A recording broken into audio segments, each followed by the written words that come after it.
우리에게 주신 하나님의 말씀 사도행전 11장과 13장 말씀을 볼 텐데요.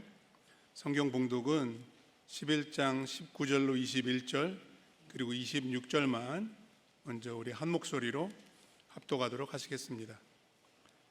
사도행전 11장 19절부터 같이 읽겠습니다. 그때에 스데반의 일로 일어난 환난으로 말미암아 흩어진 자들이 베니게와 구브로와 안디옥까지 이르러 유대인에게만 말씀을 전하는데 그 중에 구브로와 구레네 몇 사람이 안디옥에 이르러 헬라인에게도 말하여 주 예수를 전파하니 주의 손이 그들과 함께 하심에 수많은 사람들이 믿고 주께 돌아오더라. 26절입니다. 만남에 안디옥에 데리고 와서 둘이 교회에 1년간 모여 있어 큰 무리를 가르쳤고 제자들이 안디옥에서 비로소 그리스도인이라 일컬음을 받게 되었더라. 아멘. 하나님의 말씀입니다. 지난 금요일부터 오늘까지 미션스 위켄드로 우리 교회가 함께하고 있습니다. 저희 교회 파송선교사이신 이집트 허드슨 선교사님이 또 귀한 보고와 간증과 세미나를 인도해 주셨고요.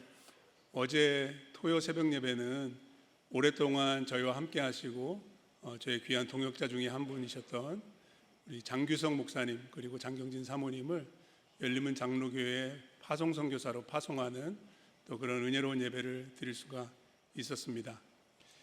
거의 한 16년 가까이 되셨더라고요. 열림은 교회를 위해서 애를 많이 쓰시고 특별히 지난 9년간은 열림은 교회가 선교적인 교회로 동원되고 훈련되는 일을 위해서 애를 많이 써주셨는데 이제는 열림은 교회뿐만 아니라 미주에 있는 이민교회와 그 외에 있는 저러 땅끝에 있는 교회들까지도 동원과 선교를 위해 헌신하게 되셨습니다. 믿음의 그리고 도전의 발걸음을 내디실 때 여러분들 많이 격려해 주시고 많은 기도와 후원을 부탁드리겠습니다. 오늘 나오셔서 귀한 말씀 전해 주실 텐데요. 큰 경의의 박수로 환영해 주시면 감사하겠습니다.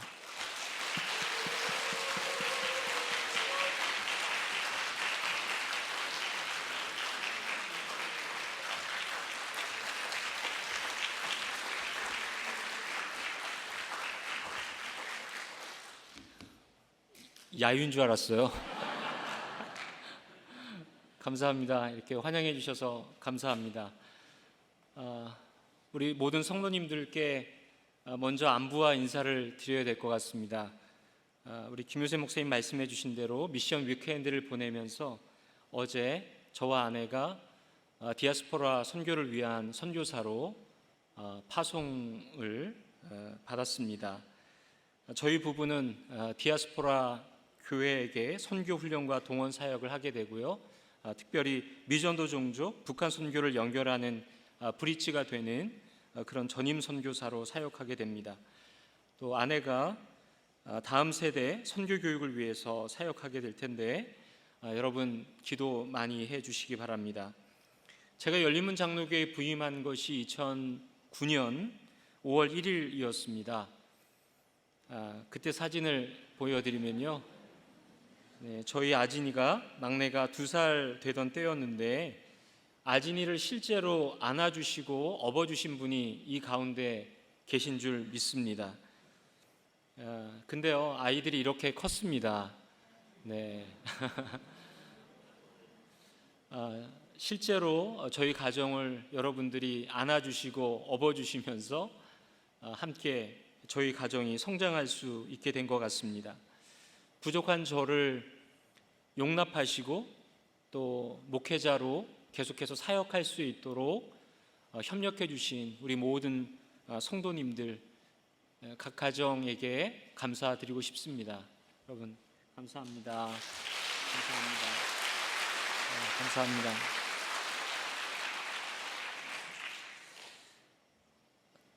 저의 넘치는 선교적 열정을 다독이시면서 길을 또 인도해 주신 우리 김용훈 목사님, 또 저의 아내의 선교사로서의 여정을 제가 좀 지혜가 없는데 우리 김효세 목사님께서 지혜롭게 모든 걸 조언해 주시면서 오늘의 이 자리가 있기까지 길을 열어주셨습니다.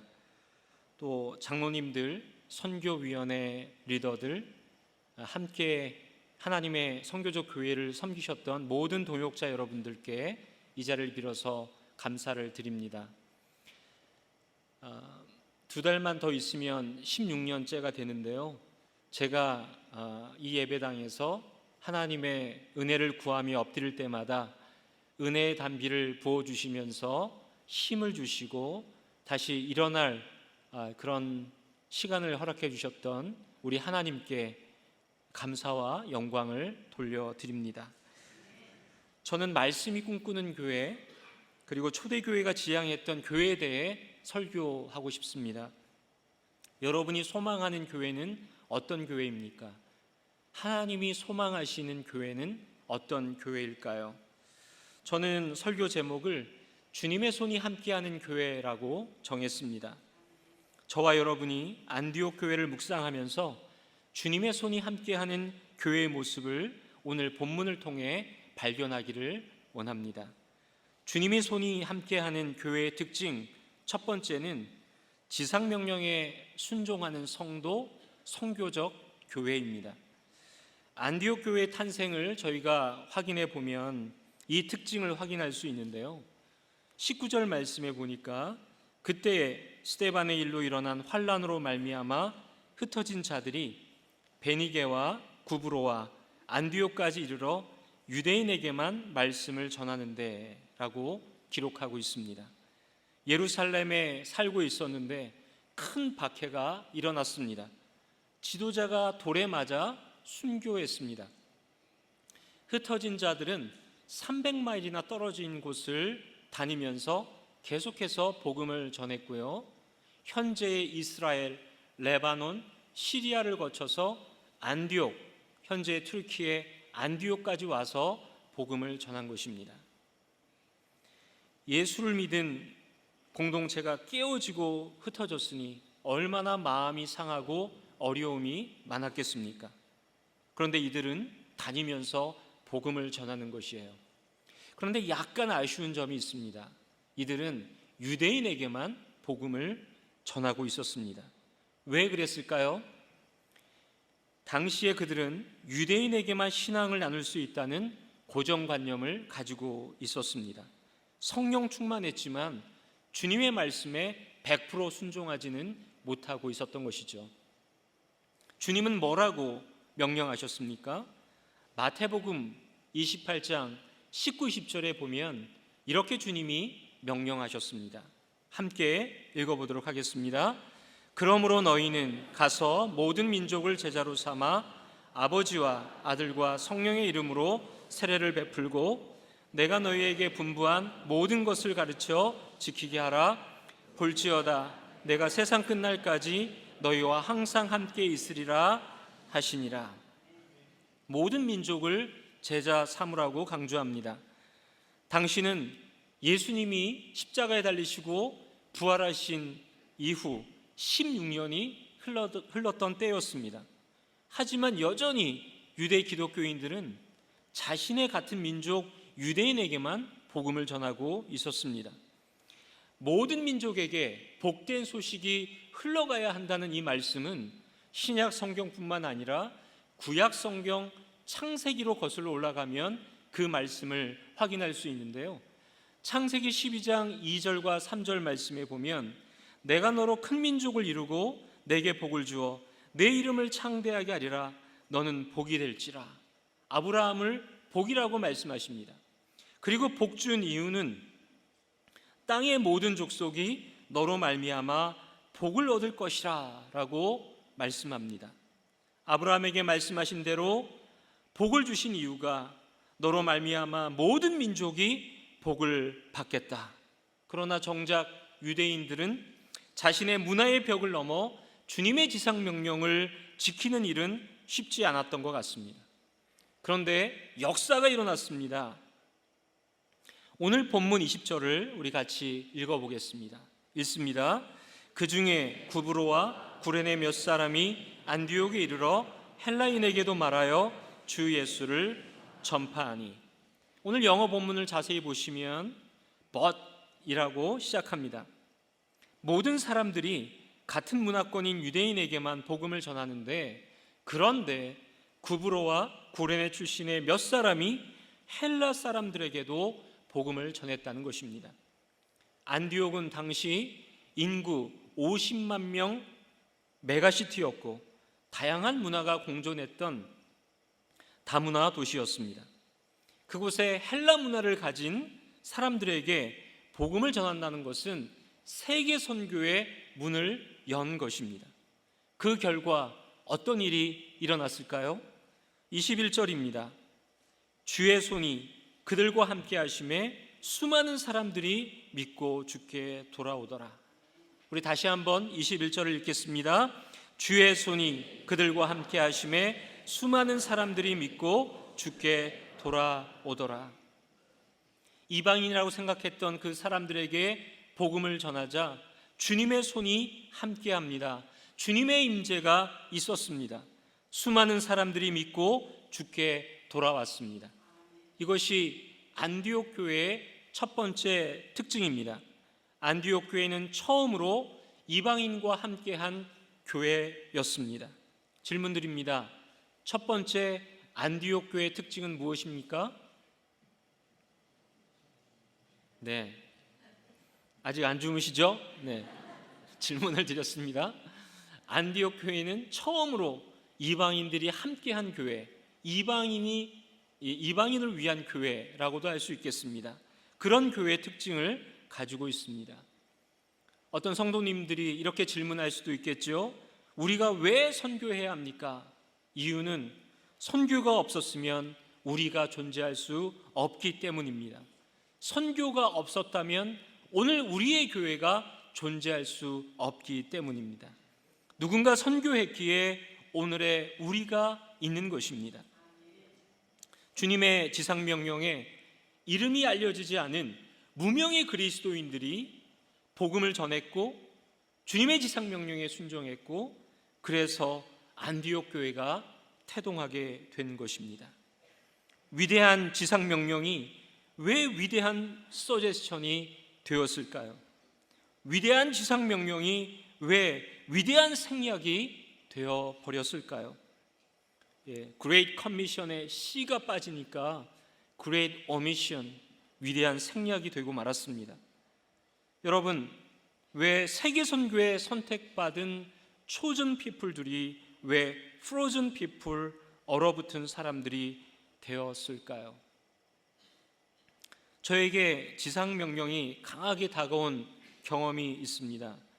2013년 여름에 저는 지역교회 리더들을 초대한 선교 세미나에 가게 되었는데요. 리치몬드에 가서 그 세미나에 참석하게 되었는데 둘째 날 세미나에서 저는 이 지도를 보게 됩니다. 이 그림을 보시면 빨간 탓이 모여있는 그곳이 바로 미전도 종족, 스스로 교회 개척을 할 수 없는 그 지역을 표시한 지도였습니다. 전 세계 미전도 종족이 이렇게 많은데 누가 가서 그들에게 복음을 전하지? 예수님의 마음은 희어져 추수할 그 미전도 종족에게 눈이 가 있는데 나는 그동안 무엇을 했던가? 주님은 그 희어져 추수할 밭에 일꾼을 기다리시는데 누가 그 일꾼으로 자청해서 갈까? 저는 주님의 마음을 경험하면서 엎드려 한참이나 울며 기도했습니다. 세미나가 마치고 리치몬드에서 교회로 돌아오면서 저는 그런 기도를 드렸습니다. 주님, 만일 원하시면 저를 해외 선교로 부르신다면 순종하겠습니다. 그러나 만일 그렇지 않으시면 선교적 교회를 섬기고 싶습니다. 그리고 그해 2013년 가을 저와 아내는 기도를 하고 그 선교단체에 선교사 지원서를 내었습니다. 저는 매일 새벽 교회로 오면서 얼마나 가슴 벅찬 그런 가슴을 안고 왔는지 모르겠습니다. 그리고 매일매일 그 주님의 부르심에 응답했다고 하는 그 감동에 사로잡혀 그 가을과 겨울을 보내었습니다. 그런데 왜 여태까지 여기 있냐고 궁금하신 분이 계시면 따로 만나서 제가 소상하게 알려드리도록 하겠습니다. 아직도 전 세계 7,200 문화 종족이 자생적 교회 개척을 하지 못하고 있습니다. 주님은 휘어져 추수할 밭은 그대로 있는데 추수할 일꾼이 없다고 일꾼을 찾으십니다. 하나님의 이 지상 명령에 순종하는 일은 의외로 간단합니다. 미전도 종족을 위해서 기도하시기 바랍니다. 지금 열림은 공동체가 하고 있는 무슬림을 위한 30일 기도에 여러분 참여해서 기도하시기 바랍니다. 내 삶의 자리에서 지상 명령에 순종하며 기도와 헌금으로 주님의 지상 명령에 동참할 수 있습니다. 지상 명령에 순종하는 성도 그리고 성교적 교회가 되기를 주님의 이름으로 축원드립니다. 주님의 손이 함께하는 교회, 지상 명령에 순종하는 성도, 성교적 교회라면 두 번째 주님의 손이 함께하는 교회는 그리스도인이라 불림을 받는 성도 그리고 이웃에게 메시지가 되는 교회입니다. 주님의 손이 함께하며 성장하는 이 안디옥 교회에 예루살렘에서 리더십이 도착하게 됩니다. 안디옥의 이야기를 계속 따라가 보겠습니다. 사도행전 11장 22절 말씀에 보니까 예루살렘 교회가 이 사람들의 소문을 듣고 바나바를 안디옥까지 보내니 그가 이르러 하나님의 은혜를 보고 기뻐하여 모든 사람에게 굳건한 마음으로 주와 함께 머물러 있으라 권하니. 이제 예루살렘 교회는 바나바를 안디옥으로 보냅니다. 23절에 보니까 바나바는 하나님의 은혜, 주의 손이 함께하는 그 공동체를 보고 기뻐하면서 어려움과 핍박 가운데 모든 성도들이 그 주님의 가지에 꼭 붙어 있으라고 권면합니다. 주와 함께 머물러 있으라. 그런데요, 이 놀라운 리더십이 합해지는 이 사건을 통해서 하나님의 하신 일을 사도행전 11장 24절에 나와 있습니다. 24절 말씀 함께 읽겠습니다. 바나바는 착한 사람이요 성령과 믿음이 충만한 사람이라 이에 큰 무리가 주께 더하여 지더라. 바나바는 착한 사람, 믿음과 성령이 충만한 사람이라는 것입니다. 여기서 착하다라는 헬라어 원어는 아가도스란 말인데 국률함이 많은 사람, 동정심이 많은 사람이라는 뜻입니다.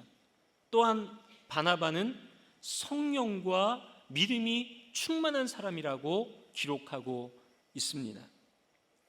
한국어 번역에는 잘 나와 있지 않은데요, 헬라어 표현에 보면은 이 가운데 호티라는 말이 있습니다. 이 호티가 영어로 ESV 성경으로 for라고 시작을 하는데요, 왜냐하면 바나바는 착한 사람이고 성령과 믿음이 충만한 사람이라 그래서 이에 큰 무리가 주께 더하여 지더라라고 말합니다. 게다가 바나바는 외롭게 다소에 있는 사울, 바울을 초대해서 함께 하나님의 말씀을 가르치게 됩니다. 25절 말씀에 보니까 바나바가 사울을 찾으러 다소에 가서 26절 만남에 안디옥에 데리고 와서 둘이 교회 1년간 모여 있어 큰 무리를 가르쳤고 제자들이 안디옥에서 비로소 그리스도인이라 일컬음을 받게 되었더라. 두 사람은 함께 말씀을 가르쳤고요, 그리고 처음으로 제자들은 그 도시에서 그리스도인이라고 하는 별명을 얻게 되었습니다. 성도들은 다문화 다민족인 이 거대 도시 안디옥에서 말씀을 배우고 나면 흩어져서 그리스도의 이름을 자랑하기 시작했습니다. 하나님 나라를 전했습니다.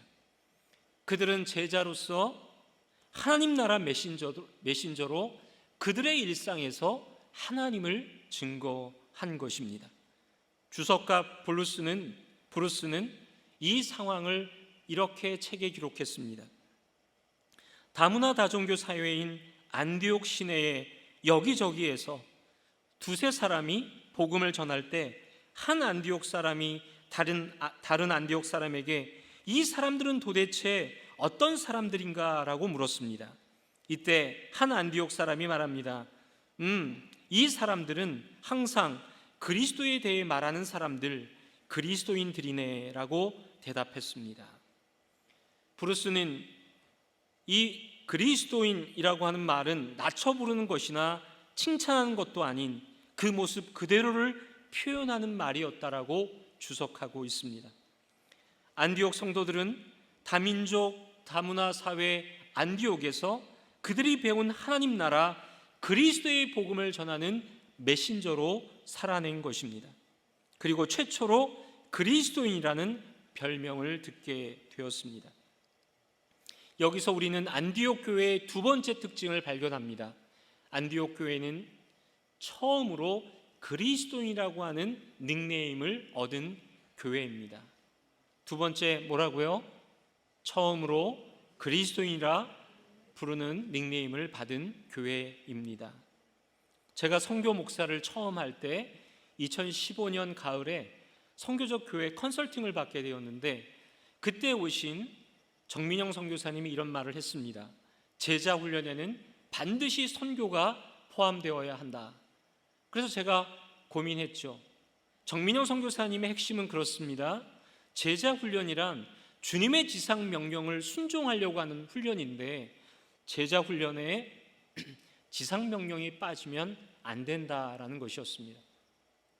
저는 고민하면서 처음 3년은 미셔널 라이프라고 하는 제자 테이블 중심의 선교 훈련을 했고요. 그 다음에 2019년에 카이로스 훈련을 만나서 지금까지 저희 교회가 카이로스 코스를 하고 있습니다. 저희 교회의 양육 프로그램 이름이 있습니다. 선교적 제자 양육 프로그램입니다. 거기에 인터페이스 세미나와 카이로스 코스가 있는 것이 너무나 감사합니다. 카이로스 코스는 우리 모든 성도들이 삶 속에서 주님의 지상명령을 따라서 선교적 삶을 살아내도록 돕습니다. 이 영어권 이민사회에서 저희들이 선교적 삶을 살아내고 안디옥 교회 성도들처럼 내가 만난 그리스도를 이렇게 소개하는 것이 참 쉽지 않습니다. 저도 영어가 그렇게 자연스럽게 바로바로 나오는 그런 배경의 사람이 아닙니다. 이런 전설 같은 얘기가 있죠. 캘리포니아 LA에서 한 버스 정류장에 경상도 할머니가 버스를 기다리고 있었어요. 옆에는 이제 백인 할머니가 있었는데 저쪽에서 버스가 오는 거예요. 그래서 경상도 할머니가 What day? 그렇게 얘기를 했어요. 그랬더니 백인 할머니가 이렇게 보더니 Monday 그렇게 얘기했습니다. 근데 이 경상도 할머니가 속으로 생각한 거죠. 우리말 알아듣네? 그러면서 뭐냐 그러니까요. Birthday. 그러니까 백인 할머니가 Oh, your birthday? Happy birthday to you. 그랬다는 전설 같은 얘기가 있습니다. 여러분, 우리가 영어로 소통하는 것이 다 불편하고 어려움을 종종 겪습니다. 그러나 저와 비슷하게 어려움을 겪는 분들에게 주는 위로의 이야기가 있는데 사람들과의 커뮤니케이션의 80%는 언어가 아니라 눈빛, 얼굴 표정, 손과 발의 제스처라고 합니다. 우리가 정말 우리 가까이 살고 있는 이웃, 우리 아파트에 살고 있는 시니어 이웃들, 그분들에게 우리의 눈빛과 미소로 인사를 건네고 환영해 준다면 하나님께서 우리에게 주신 그 복을, 우리에게 베풀어 주신 그리스도의 그 복음을 우리의 80%의 바디랭귀지로도 충분히 전달될 수 있다고 저는 생각합니다. 우리가 살고 있는 이 워싱턴 DC 에어리아에 아프간 무슬림과 복음화율 1% 미만의 34,000명 이상의 구자라트 힌두 사람들, 7,000명 이상의 투르키에서 온 사람들, 방글라데시, 파키스탄, 아랍 등 많은 타민족 이웃들이 살고 있습니다. 우리에게 가까이 다가온 이웃에게 따뜻한 인사를 나누어 보세요.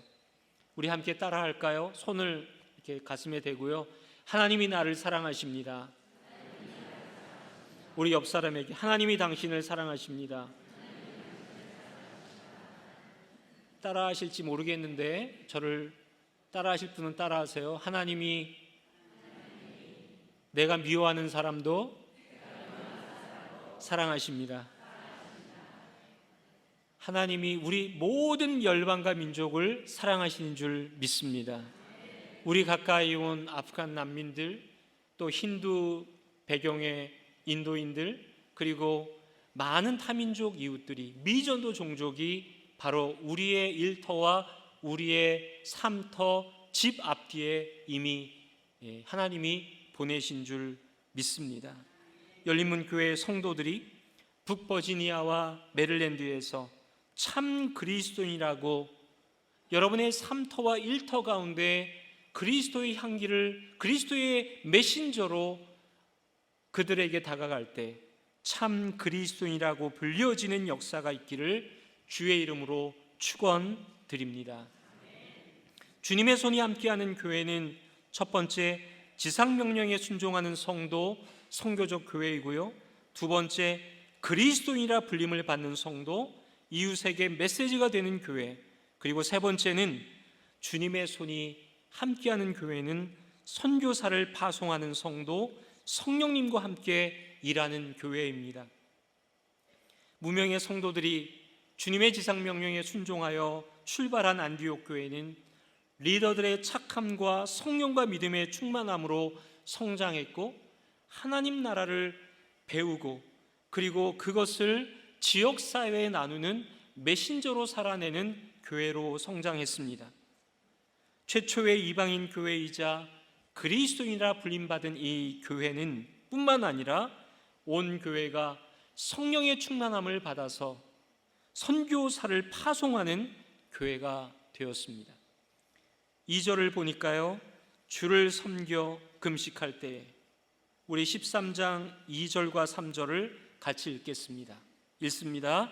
주를 섬겨 금식할 때에 성령이 이르시되 내가 불러 시키는 일을 위하여 바나바와 사울을 따로 세우라 하시니, 이에 금식하며 기도하고 두 사람에게 안수하여 보내니라.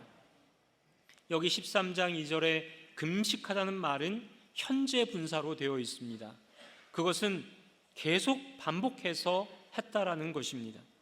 그들은 정기적으로 금식을 한 것 같고요, 그들은 금식을 포함한 예배 가운데 성령님의 말씀을 받게 됩니다. 그것은 바나바와 사울, 이 바울을 선교사로 파송하라는 것입니다.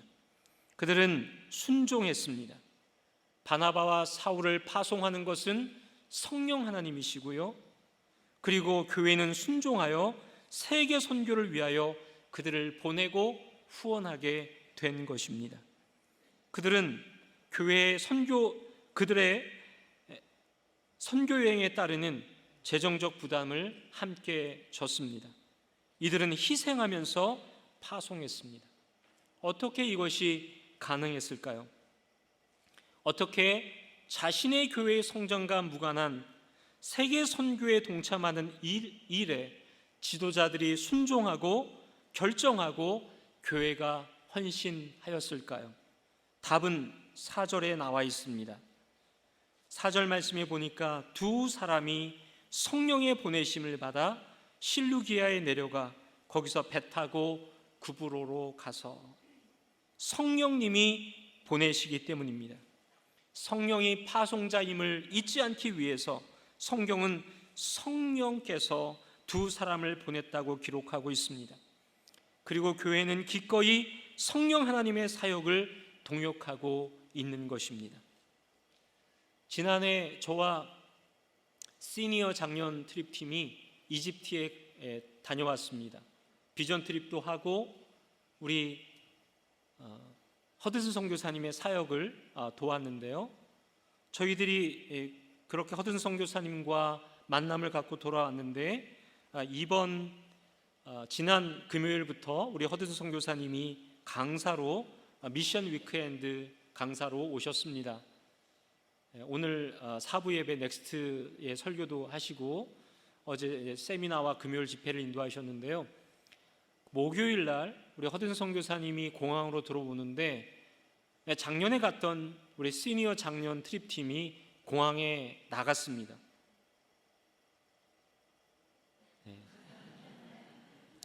사진을 보시면 드디어 오셨군요. 손꼽아 기다렸습니다. 웰컴이라고 써 있습니다. 저는 이 광경을 보고요, 눈물이 났어요. 와, 우리 허든 선교사님 협력 선교사님으로 계시다가 파송 선교사님 되셨는데 이 공항에 나와서 이렇게 다 영접을 하니 얼마나 기분이 좋으셨을까.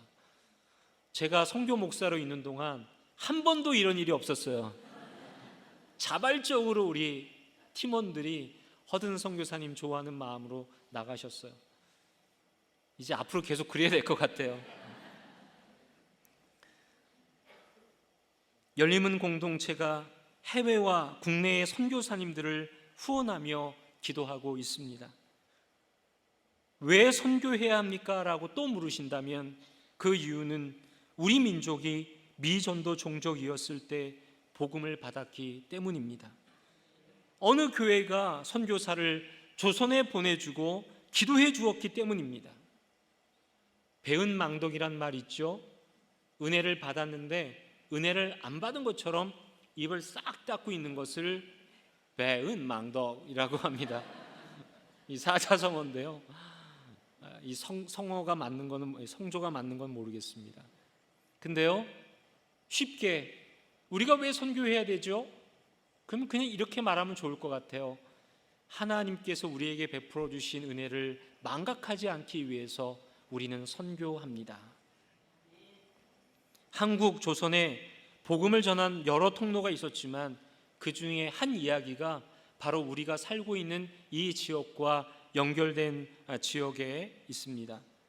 142년 전에 미국 워싱턴 DC에 처음으로 온 조선 사람들을 소개하겠습니다.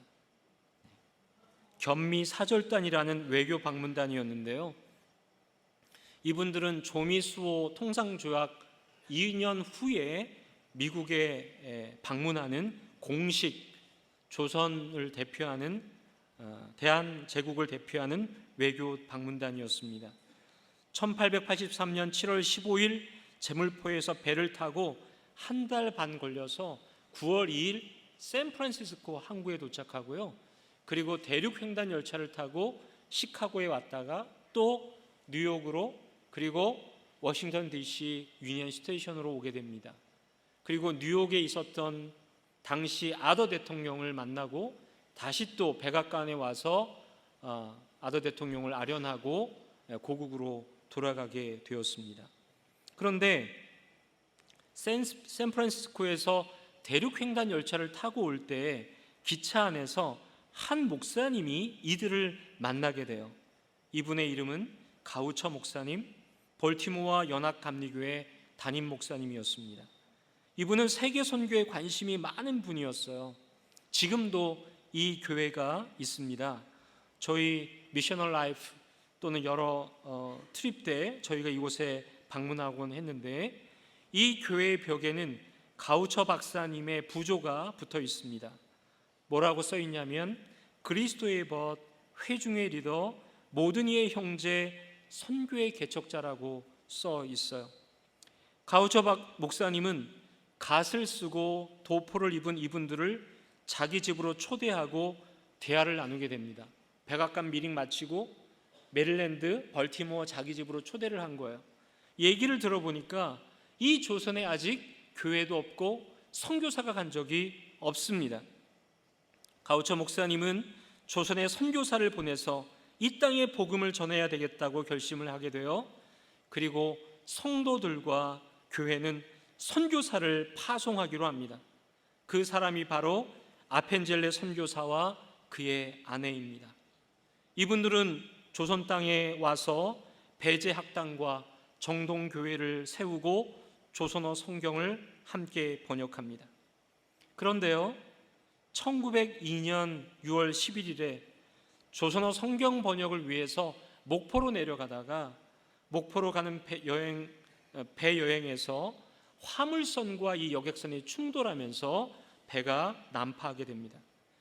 그는 구조될 수 있었지만 학생 소녀들을 구하려다가 그만 순교하고 맙니다. 그의 시신을 찾지 못해서 양화진에도 묻지 못했습니다. 아펜젤러 선교사는 순교했지만 그의 첫째 딸 앨리스는 학교 선교사로 사역하는 선교사로 헌신해서 이화 학당, 이화 여대를 세우는 그런 귀한 일을 했습니다. 사진에 보시면 아들이 한 명 있는데 그의 아들 헨리 다지, 그의 아버지가 별세할 때 12살이었어요. 아버지의 죽음을 미국에서 경험하면서 이 아들은 큰 방황의 시간을 보냅니다. 그러다 하나님의 부르시는 그 음성에 응답해서 그도 선교사로 다시 한국에 와서 배재 중고등학교의 교장으로 섬기게 됩니다. 그는 6.25 전쟁 때 부산에서 구호 사역을 섬기다 병이 들어 미국으로 귀국하게 되었는데요. 1953년 12월 1일 64세의 나이로 죽게 되면서 그는 이런 유언을 남기게 됩니다. 나를 한국 땅에 묻어주고 우리 아버지가 얼마나 조선을 사랑했는지 조선 사람들이 알게 해 주십시오. 그가 미국으로 와서 미국에서 별세하게 되었지만 그가 조선 땅, 한국 땅 양화진에 묻히기를 원했던 이유는 그가 선교사로 있으면서 양화진에 선배 선교사님들이 장례식을 치를 때마다, 선교사님들의 장례식이 있을 때마다 양화진에 가보면 아버지 묘지가 없는 거예요. 그래서 그의 소원은 양화진에 자신이 묻히기를 바랬던 것입니다. 아버지는 목포 앞바다에서 순교했기 때문에 시신을 찾을 수 없어서 양화진에 묘지가 없었기 때문입니다. 마침내 아들 헨리 다치 아펜젤러의 무덤과 아버지 아펜젤라의 기념비가 함께 나란히 양화진에 서게 되었습니다.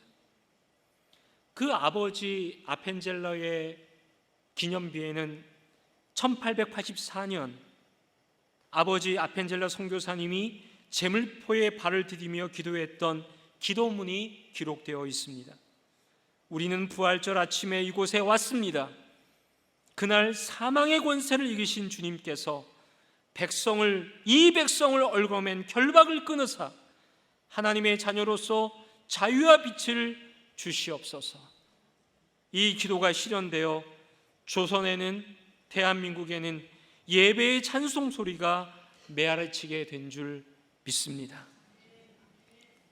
러블리 레인 교회와 가우처 목사님이 했던 조선에 선교사를 보냈던 일, 그 일로 조선에 교회가 세워지고 미전도 종족 한민족이 전도된 복음의 종족이 된 줄 믿습니다. 이제는 우리 교회가 그 일을 하고 있습니다. 그 일은 성령님이 주인이 되셔서 하시는 일이며 교회의 사명인 줄 믿습니다. 저와 아내의 동원 선교의 주제는 함께 하나님의 선교에 동역하지 않으시겠습니까? 이것이 저희의 모토입니다. 저희는 성령 하나님이 기뻐하시는 하나님의 선교에 끝까지 순종하기를 원합니다. 어제 아침 선교사 서약에서 김효센 목사님이 저희들에게 서약 질문을 하셨습니다. 이 일에 생명을 다하기까지 충성하시겠습니까? 저희들은 예라고 대답했습니다. 여러분도 함께 기도해 주시고 이 운동에 동참해 주지 않으시겠습니까? 열림은 파송 협력 선교사님들과 함께 하나님의 선교에 참여하고 미전도 종족에게 복음을 전하고 지역과 세상에 참 그리스도인으로 선교적 삶을 살아내는 우리 모든 열림은 교회 성도들 되시기를 주님의 이름으로 축원드립니다. 그리고 계속해서 열림은 교회가 주의 손이 함께하는 교회 되기를 주의 이름으로 축원드립니다. 기도하시겠습니다.